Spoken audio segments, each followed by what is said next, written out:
Video, I want to go over some thoughts and comments on the Lumix 20mm f1.7 prime pancake lens for the Micro Four Thirds system.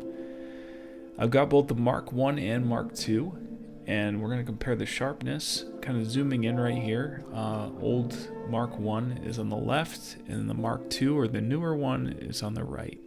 Looking at the sharpness in the center, they're fairly identical when it comes to the sharpness in the actual center. We can go all the way from 200 to 400% zoomed in. Probably will never zoom or pixel peep this far into an image.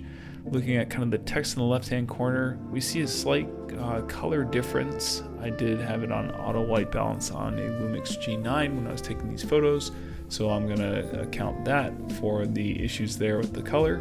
Coming to the left hand side, sharpness is still great, and we're going to see kind of zooming around the whole frame, the sharpness is looking great.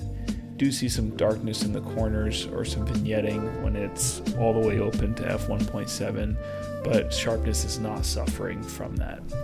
When it comes to this lens and trying to pick one up, I would just find either the Mark 1 or Mark 2 and find the one that's used and the cheapest.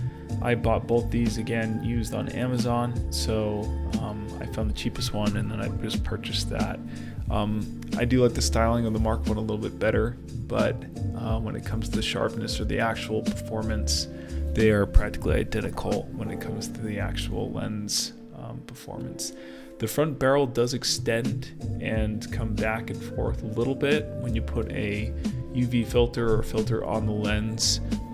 You will notice that that's kind of popping out from the camera, kind of back and forth when it's focusing, but that's to be expected with most affordable, cheap, prime kind of 40 to 50 millimeter lenses. Here we're doing an autofocus test. This is the Mark II that I'm testing first on the GX85. You're going to notice that it's fairly slow when it comes to focusing from the background to the foreground. Sometimes there's a little bit of hunting. The lens only really struggles when it comes to the minimum focus distance, which you'll see also on the Mark 1 or the older version in just a minute here.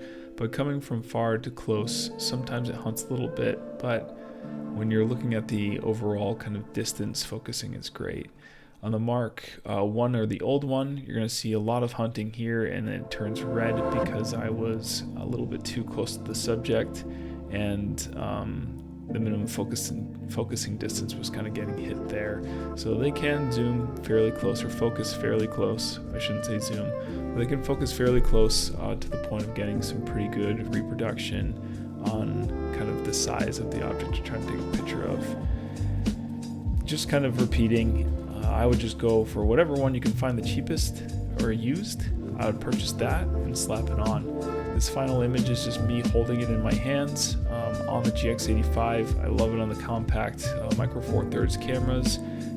Probably one of my favorite photo lenses, and that's just some of my thoughts on the Lumix 20mm f1.7.